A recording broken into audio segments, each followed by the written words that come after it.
আল্লাহর নবীর দিকে একবার তাকাই, আবার পূর্ণিমার চাঁদের দিকে একবার তাকাই, একবার রাসূলের চেহারার দিকে তাকাই, একবার পূর্ণিমার চাঁদের দিকে তাকায়া বারা ইবনে আযিমের মা বার পূর্ণিমার চাঁদের দিকে একবার তাকায়, আবার রাসূলের চেহারার দিকে একবার তাকায়, একবার পূর্ণিমার চাঁদের দিকে তাকায়, আবার রাসূলের চেহারার দিকে তাকায়া মুখের মধ্যে কি যেন ফিসফিস ফিসফিস করে পড়তেছে। বারা ইবনে আযিমের মা এই ঘটনা যখন করতেছে, একবার চাঁদের দিকে তাকাচ্ছে, আবার রাসূলের চেহারার দিকে তাকাচ্ছে। বারা ইবনে আযিম ঘর থেকে বের হয়ে গেছে। রাসূল তো ঘরের মধ্যে খাবারগুলো খাচ্ছে।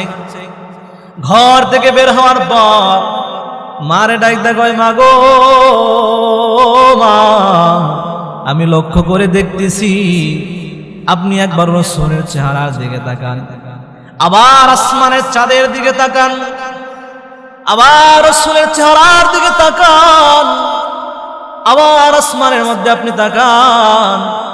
আম্মা গো, আপনি কি রাসূলের কোনো ক্ষতি করতেছেন নাকি গো মা? আমাকে একটু খুলে বলুন মা। আল্লাহর নবীর যদি কোনো ক্ষতি হয় আপনাকে স্পষ্ট করে বলি, আল্লাহর নবীকে এত মহব্বত আমি করি, আল্লাহর নবীকে এত বড় আমি বাসি মা গো। আপনি তো আগেও জেনেছেন, আর এরপর আপনাকে আমি জানাইয়া দেই, আল্লাহর নবীর সামান্য পরিমাণ যদি কোনো ক্ষতি হয় মা গো, বিশ্বাস করেন আমি আমার জীবন রাখবো না, আমি আমার জীবনটা দিয়ে দেব।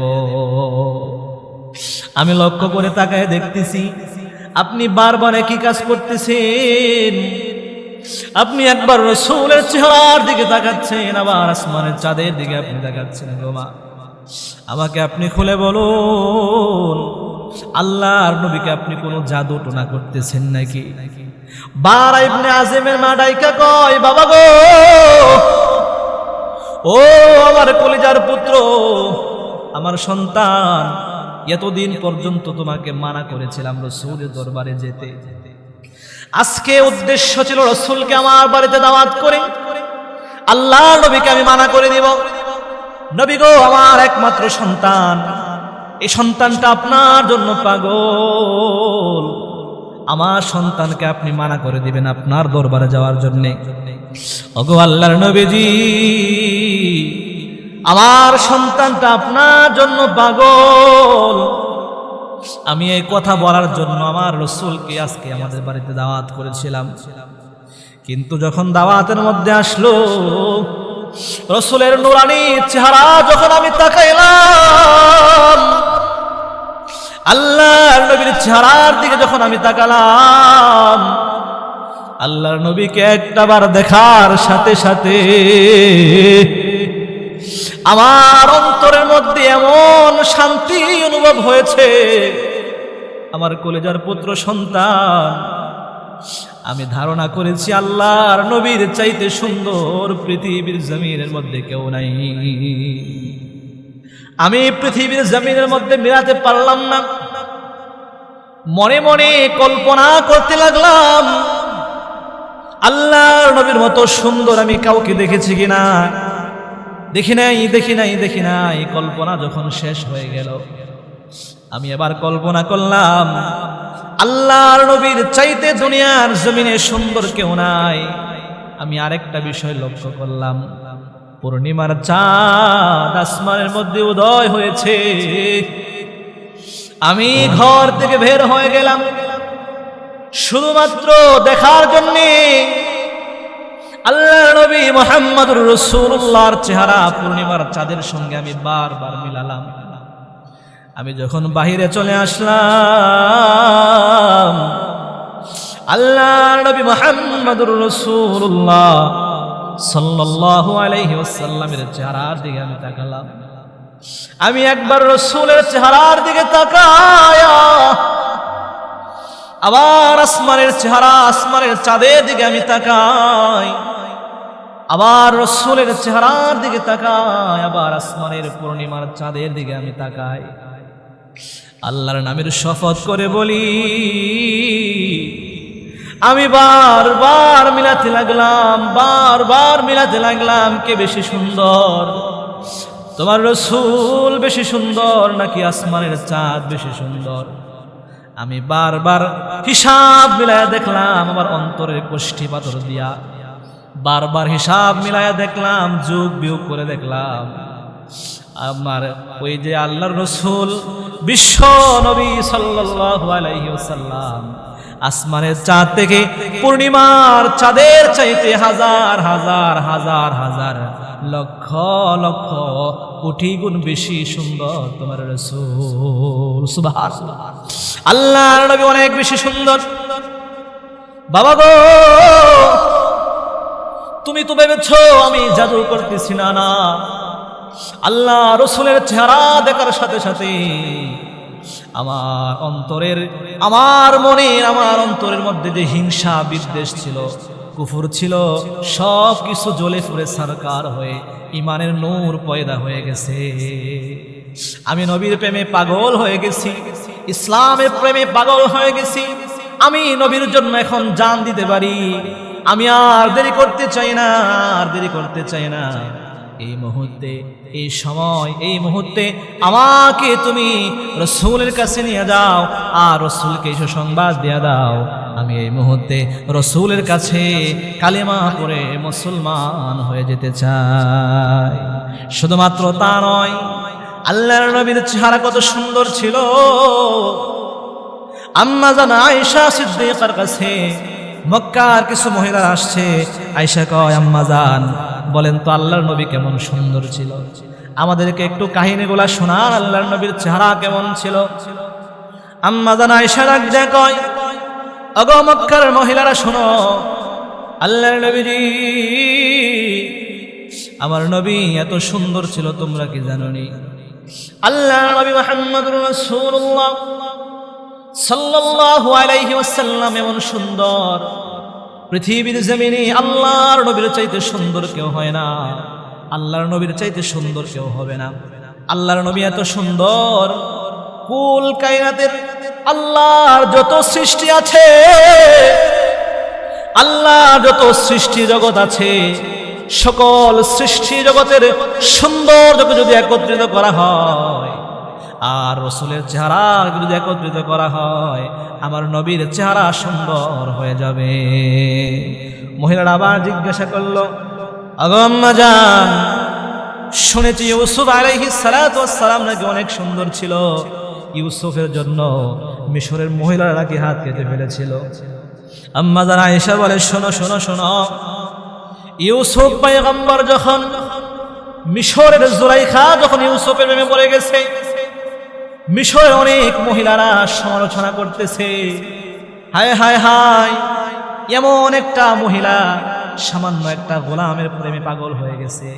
কেমন মহিলা গো, রাজার প্রধানমন্ত্রীর স্ত্রী সামান্য একটা গোলামের প্রেমে পড়ে গেছে, ইউসুফের প্রেমে পড়ে গেছে। ইউসুফ আলাইহিস সালাতু ওয়াস সালাম যে কি সুন্দর ছিল তারা জানতো না। জুলাইখা ঘটনা শোনার পরে ইউসুফ আলাইহিস সালাতু ওয়াস সালামকে বললেন, তুমি এখানে থাকো। মিশরের সকল মহিলাদেরকে দাওয়াত করলেন। দাওয়াত করার পরে তাদের হাতের মধ্যে একটা করে ধারালো অস্ত্র দিলেন, চাকু দিলেন, আরেক হাতের মধ্যে ফল দিলেন।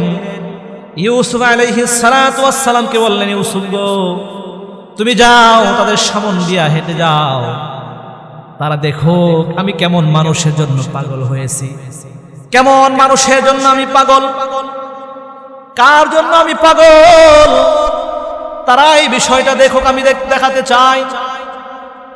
ইউসুফ আলাইহিস সালাতু ওয়াস সালামকে অপেক্ষা করিয়ে রাখলেন। মিশরের সকল উল্লেখযোগ্য অনেক মহিলাদেরকে একত্রিত করে হাতের মধ্যে একটা ফল দিয়া হাতের মধ্যে আরেকটা ধারালো অস্ত্র দিলেন। ইউসুফকে বললেন, যাও, তাদের সামন দিয়া চলে যাও। আল্লাহর নবী ইউসুফ আলাইহিস সালাতু ওয়াস সালাম যখন সামন দিয়ে চলে যায়, ইউসুফ আলাইহিস সালাতু ওয়াস সালামকে দেখার পরে আল্লাহ সুবহানাহু ওয়া তাআলা এই ঘটনার কিন্তু কোরআনের মধ্যে সূরাতুল ইউসুফে সাজায়া সাজায়া বলেছেন। ইউসুফকে দেখার পরে তারা বলল, وقلنا حاش لله ما هذا بشرا وقلنا حاش لله ما هذا بشرا তারা বলতেছে আল্লাহর কি মহত্ব, হায় হায় আল্লাহর কি মহত্ব, ইন হাযা ইল্লা মালাকুন কারীম, এটা কোনো মানুষ না, এটা কোনো মানুষ না, এরা হলো এই হলো সম্মানিত কোন ফেরেশতা, এটা কোনো মানুষ হতে পারে না, কোনো মানুষ হতে পারে না, এটা সম্মানিত ফেরেশতা, এটা কোনো মানুষ না। আম্মা জান আয়েশা বলে তোমরা ঘটনা শুনেছো, মিশরের মহিলারা ইউসুফকে দেখার সাথে সাথে হাতের মধ্যে যে ফল দিয়েছিল ফলটা বেঁধে রেখে, ফল তো কেটেছে, তাদের হাত পর্যন্ত আঙ্গুলগুলো কেটে ফেলে দিয়েছে। আম্মা জান আয়েশা বলে শোনো, আমার রাসূল কত সুন্দর ছিল, ওই স্থানে ইউসুফের স্থানে যদি আমার আল্লাহর রাসূল হতো, আল্লাহর নবী মুহাম্মদুর রাসূলুল্লাহ যদি থাকতো, মিশরের মহিলারা তাদের হাত বেঁধে রেখে কলিজা পর্যন্ত কেটে ফেলে দিত। নবী হলেন রাহমাতুল লিল আলামিন। প্রিয় নবীজি এত সুন্দর, শুধুমাত্র সুন্দর ছিল তা নয়, আল্লাহর নবী ছিল অনেক শক্তিশালী। ও পৃথিবীর মানুষ গো, একটু কল্পনা করে তুমি দেখো, কার জন্য পাগল হয়ে আছো? আল্লাহর নবীকে কেন ভালোবাসো না? আল্লাহর নবী কোন দিক দিয়ে কমতি ছিল? দুনিয়ার মানুষগুলা প্রেমে পড়ে কিসের জন্যে? হয়তোবা সুন্দরের জন্যে, নয়তোবা শক্তিশালী সেজন্যে, নয়তোবা কোনো অলৌকিক ক্ষমতার অধিকারী থাকলে মানুষগুলা ভক্ত হয়ে যায়। মানুষগুলা ভক্ত হওয়ার কয়েকটা কারণ থাকে। মানুষগুলা মানুষের প্রেমে পড়ে সুন্দরের জন্যে, আর যদি অলৌকিক কোনো ক্ষমতা থাকে সেজন্যে মানুষগুলা পাগল হয়ে যায় সেলিব্রিটিদের জন্যে। আল্লাহর নবী শুধুমাত্র সুন্দর ছিল তা নয়, আল্লাহর নবীর শরীরের মধ্যে একজন দুইজন নয়, জান্নাতি 40 জন যুবকের সমান শক্তি আল্লাহর নবীর শরীরের মধ্যে ছিল। শুধু আল্লাহর নবী সুন্দর ছিল, এটা তো একটা সাধারণ একটা গুণ। আল্লাহর নবী মুহাম্মদুর রাসূলুল্লাহ সাল্লাল্লাহু আলাইহি ওয়াসাল্লাম ছিলেন চরম পর্যায়ের শক্তিশালী। উনি ছিলেন কুল কায়নাতের সবচাইতে বেশি শক্তিশালী। মক্কার জামানায় ওই সময়কার একজন বড় কুস্তিগীর ছিল, যে কুস্তিগীর আল্লাহর নবী সাল্লাল্লাহু আলাইহি ওয়াসাল্লামকে চ্যালেঞ্জ করেছে, হে নবী, তুমি যদি আমাকে কুস্তিতে হারাতে পারো তাহলে যাও, তোমার হাতে হাত রেখে কালিমা পড়ে মুসলমান হয়ে যাবে। দুনিয়ার মানুষ কিসের জন্য পাগল হয়ে আছে? সেলিব্রিটিদের জন্য পাগল। তারা তো সামান্য কিছু। রাসূলুল্লাহ সাল্লাল্লাহু আলাইহি ওয়াসাল্লাম কি পরিমাণ শক্তিশালী ছিল। ওই কুস্তিগীর নাম ছিল রুকানা। সে নবীকে চ্যালেঞ্জ করে যে, শোনো নবী, তুমি যদি আমাকে কুস্তির মধ্যে হারাতে পারো তাহলে আমি কালিমা পড়ে মুসলমান হয়ে যাব। আল্লাহ নবী মুহাম্মদুর রাসূলুল্লাহ সাল্লাল্লাহু আলাইহি ওয়াসাল্লাম রুকানা ইবনে আদলের কাছে আসছে। যখন আসে, অনেক সাহাবীরা বলতেছে, ইয়া রাসূলুল্লাহ, আপনি তার কাছে যায়েন না, সে অনেক বড় শক্তিশালী, তার সঙ্গে আপনি হয়তোবা নাও করাতে পারেন। আল্লাহর নবী মুহাম্মদুর রাসূলুল্লাহ রুকানা ইবনে আদলের কাছে আয়েশা বলে, তুমি কি কালেমা পড়ে মুসলমান হবে নাকি? তোমাকে যদি আমি হারাইতে পারি তাহলে বলো, কালেমা পড়ে মুসলমান হবে নাকি? অবশ্যই তোমাকে আমি চ্যালেঞ্জ ছুড়ে দিলাম, যাও যাও, তুমি যদি আমাকে হারাতে পারো আমি দেরি করব না, আজকে কালেমা পড়ে মুসলমান হয়ে যাব। আল্লাহর নবীর সঙ্গে সে কুস্তি খেলার মধ্যে শুরু করে দিল। আল্লাহর নবী ধরার সঙ্গে সঙ্গে পদম পড়ে গেছে। রুকানা ডাক দেখো, আল্লাহর নবী, আমি প্রস্তুত ছিলাম না, আবার খেলা আমরা শুরু করব। আল্লাহর নবী আবার শুরু করলেন, দ্বিতীয়বার হারায় ফেললেন। রুকানা ইবনে আদল কয়, আমি প্রস্তুত ছিলাম না, আবার শুরু করেন। আবার কুস্তিকে শুরু করলো। আল্লাহর নবী একবার দুইবার নয়, মক্কার সবচাইতে বড় কুস্তিগিরকে আল্লাহর নবী পর পর 3 বার হারায়া দিলেন। রোকানারা একদা কয়, মুহাম্মদ, আমার চাইতে শক্তিশালী মক্কার জমিনে কেউ নাই। তুমি সাধারণ কোনো মানুষ না, সাধারণ কোনো মানুষ না। নিঃসন্দেহে তোমাকে যেমন দেখা যায় তুমি তেমন মানুষ না, নিঃসন্দেহে তুমি নবী। যাও যাও, তোমার হাতে হাত রেখে কালিমা পড়ে মুসলমান হয়ে গেলাম। আল্লাহর নবী শুধু কি শক্তি ছিল এমনটা না, আল্লাহর নবী ছিল অলৌকিক ক্ষমতার অধিকারী। রাসূল যেদিকে যেতেন, আল্লাহর নবী মুহাম্মদুর রাসূলুল্লাহ সাল্লাল্লাহু আলাইহি ওয়াসাল্লাম যেদিকে হাঁটতেন, যদি রৌদ্র থাকতো, আল্লাহর নবী মুহাম্মদুর রাসূলুল্লাহ সাল্লাল্লাহু আলাইহি ওয়াসাল্লামকে ছায়া দেওয়ার জন্য আসমানের মেঘ ওনার মাথার উপরে হাঁটতেন। সুবহানাল্লাহ। আল্লাহর নবীর জন্য আমরা তো পাগল না। আল্লাহর নবী মুহাম্মদুর রাসূলুল্লাহ সাল্লাল্লাহু আলাইহি ওয়াসাল্লামের প্রেমে সাহাবীরা কেমন পাগল হয়ে আছে। আল্লাহর নবী মুহাম্মদুর রাসূলুল্লাহ সাল্লাল্লাহু আলাইহি ওয়াসাল্লামের প্রেমে সাহাবীরা পাগল ছিল। আল্লাহর নবীর চেহারা যে একবার দেখেছে, আল্লাহর নবীর চেহারা যে একবার দেখেছে, আল্লাহর নবী মুহাম্মদুর রাসূলুল্লাহ সাল্লাল্লাহু আলাইহি ওয়াসাল্লামের চেহারা দেখার পরে অনেক মানুষের ঈমান নসিব হয়ে গেছে। আল্লাহর নবী মুহাম্মদুর রাসূলুল্লাহ সাল্লাল্লাহু আলাইহি ওয়াসাল্লাম উম্মতের জন্য যেমন পাগল ছিল, আল্লাহর নবী মুহাম্মদুর রাসূলুল্লাহ সাল্লাল্লাহু আলাইহি ওয়াসাল্লামের জন্য সাহাবীরা এমন পাগল ছিল, এমন পাগল ছিল।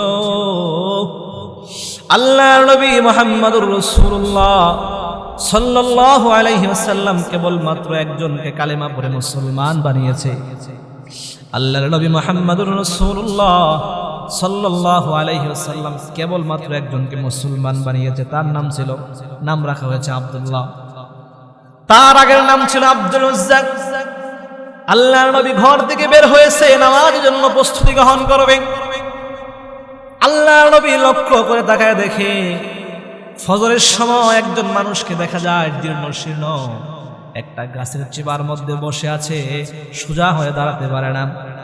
আল্লাহর নবী কোন রকম দেখে ডাক দিলেন, কে গো? আমার ঘরের মধ্যে আমাকে লুকিয়ে লুকিয়ে দেখছো, কে গো? একটু বাহিরে আসো, আমি তোমাকে দেখি। ওই সাহাবী দাঁড়াতে পারে না, কোন রকম বসা। আল্লাহর নবী কাছে গেলেন। আল্লাহর নবী কাছে জায়গা দেখে আল্লাহর নবীর প্রিয় সাহাবী আব্দুল্লাহ এখানে বসা। আল্লাহর নবী ডাক দিয়ে বলেন, আগো আব্দুল্লাহ, তুমি তো ধনী ঘরের সন্তান। সকালে যখন আসতে একটা কাপড় পরিধান করে আসতে, আবার যখন দুপুরে আসতে একটা কাপড় পরিধান করে আসতে, আবার যখন রাত্রে আসতে একটা কাপড় পরিধান করে আসতে। আমার আব্দুল্লাহর এই অবস্থা কেন? আল্লাহর নবী মুহাম্মদুর রাসূলুল্লাহ আব্দুল্লাহর দিকে মায়া নজরে তাকায় আছে। আব্দুল্লাহ ডাইকা বলে, আগো আল্লাহর নবীজি, আগো আল্লাহর নবী, আমি আপনাকে বড় মহব্বত করি, আপনার দরবারে যাতায়াত করি। এজন্য আমার মা আমাকে বাধা দেয়, আমার চাচা আমাকে বাধা দেয়, আমার গোটা ফ্যামিলির সদস্যরা আমাকে বাধা দেয়, আপনার দরবারে আসতে দেয় না গো আল্লাহর নবী। আল্লাহর নবী শেষ পর্যায়ে আমাকে বারবার বাধা দেয়, আমি তাদের বাধা মানি না। আজকে যখন ঘর থেকে আমি যখন আপনার দরবারে আসতে চাই, আমার চাচা, আমার মা সকলে আমাকে ধরেছে। শোনো শোনো শোনো, তুমি আল্লাহর রাসূলের দরবারে যাও, কোনো সমস্যা নাই। তারপরে শোনো, তুমি আল্লাহর রাসূলের দরবারে যাও, কিন্তু একটা শর্ত আছে, তুমি যেতে পারবা। শর্তটা হলো, শোনো, এই যে আমার আল্লাহর নবী মুহাম্মদুর রাসূলুল্লাহ তারা বলতেছে, শোনো আব্দুল্লাহ, আব্দুল উজ্জা, শোনো, তুমি আল্লাহর নবীর দরবারে যাও, কোনো সমস্যা নাই, কিন্তু শোনো, আজ থেকে আমাদের পরিচয় তুমি দিতে পারবা না, তোমাকে ত্যায্যপুত্র করা হবে, তোমাকে সব সম্পত্তি থেকে নিঃস্ব করা হবে। তুমি যাও, কোনো সমস্যা নাই, কিন্তু এখানে তুমি লিখিত দিয়ে যাও, আজকের পর থেকে কখনোই তুমি আমার পরিচয় দিতে পারবা না, আমাদের পরিচয় দিতে পারবা না, একবারে আমাদেরকে ছেড়ে তুমি এখান থেকে চলে যাও। আল্লাহর নবী গো, আমি বলে দিয়েছি, ঘর ছাড়তে পারি, বাড়ি ছাড়তে পারি, মা ছাড়তে পারি, বাবা ছাড়তে পারি, আত্মীয় স্বজন ছাড়তে পারি, আল্লাহর নবী গো, আল্লাহর নবী আপনাকে ছাড়তে পারি না, এই কথা আমি স্পষ্ট জানিয়ে দিয়েছি। আমার চাচা ডাক্তার কয়, দাও চলে যাও। আমি যখন আসতেছিলাম আমার চাচা আমাকে আবার থামালেন, বলে আব্দুল উজ্জা শোনো, তোমার শরীরে যে জামাগুলো আছে, কাপড়গুলো আছে, এইগুলো খুলে রেখে দিব। কারণ হলো যে জামা কাপড়গুলা তুমি পরিধান করে আসো এগুলো আমাদের দেওয়া, তুমি এইগুলো রেখে দাও। আমি উপলব্ধি করেছি তাদের উদ্দেশ্য হলো যে কোনোভাবে আপনার কাছে আমি যেন না আসতে পারে, আমাকে থামানো।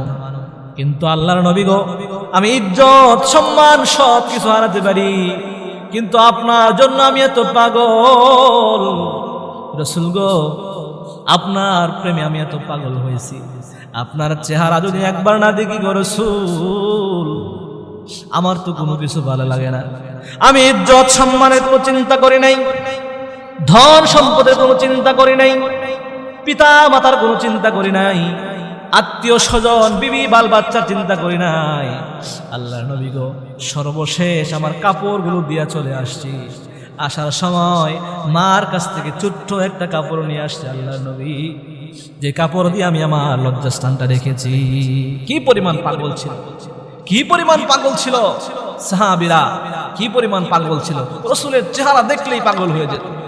রাসূলের জন্য কি পরিমাণ পাগল ছিল সাহাবীরা। জিহাদের ময়দানে শহীদ পর্যন্ত হয়ে গেছে।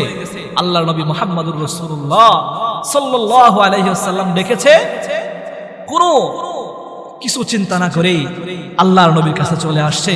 শত শত সাহাবীরা আল্লাহর নবীর জন্য জীবনটা দিয়ে দিয়েছে। আমরা কিন্তু আল্লাহর নবীর জন্য পাগল হতে পারি না, অথচ আল্লাহর নবী উম্মতের জন্য কি পাগল। সারাটা জীবন আল্লাহর নবী উম্মত উম্মত করে গেছে। আল্লাহর নবী মুহাম্মদুর রাসূলুল্লাহ দুনিয়ার শুরু থেকে একদম শেষ পর্যন্ত, ওনার ওফাত পর্যন্ত আল্লাহর নবী মুহাম্মদুর রাসূলুল্লাহ সাল্লাল্লাহু আলাইহি ওয়াসাল্লাম উম্মতের জন্য চিন্তা করে গেছে। উনি ছিল উম্মতের দরদি। ওনাকে আল্লাহ সুবহানাহু ওয়া তাআলা ওয়ামা আরসালনাকা ইল্লা রাহমাতাল লিল আলামিন, আল্লাহ সুবহানাহু ওয়া তাআলা গোটা দুনিয়ার মানুষের জন্য রহমত হিসাবে আল্লাহ সুবহানাহু ওয়া তাআলা নবীকে দুনিয়ার জমিনের মধ্যে প্রেরণ করেছেন। রাহমাতুল লিল আলামিন নবী, রাহমাতুল লিল আলামিন নবী, কোরআনে প্রমাণ, আশিক বিনে কে বুঝিবে আমার দয়াল নবীর শান।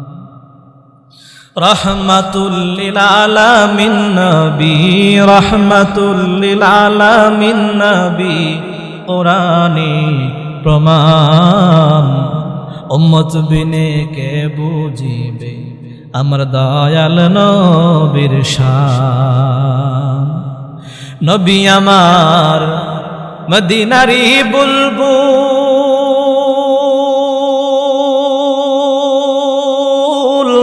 আমার আল্লাহ প্রেম করিয়া নামটি রাখলেন হাবিবে রাসূল। নবী আমার মদিনারি বুলবুল,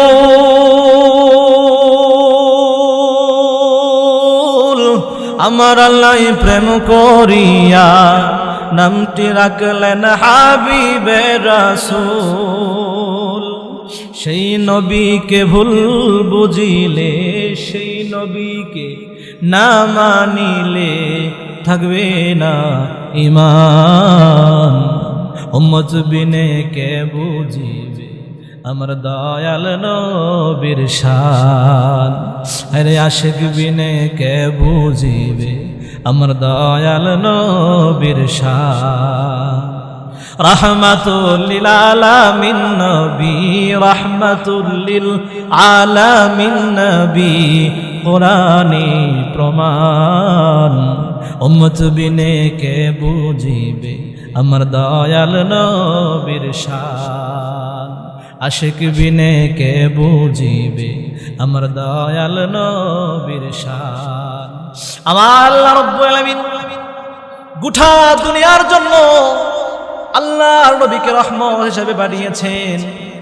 ও পৃথিবীর মানুষ গো, এই নবীর জন্য কেন পাগল হও না? আল্লাহর নবীর প্রেমে যদি কেউ পড়তে পারে, আল্লাহ সুবহানাহু ওয়া তাআলা বলেন, নবীকে যদি আমাকে যদি ভালোবাসতে চাও, তাহলে আমার নবীকে মহব্বত করো, নবীর অনুসরণ করো। আল্লাহর ওয়াদা, নবীকে ভালোবাসতে হবে। আল্লাহ সুবহানাহু ওয়া তাআলা আমাদেরকে আমল করা তৌফিক দান করুন।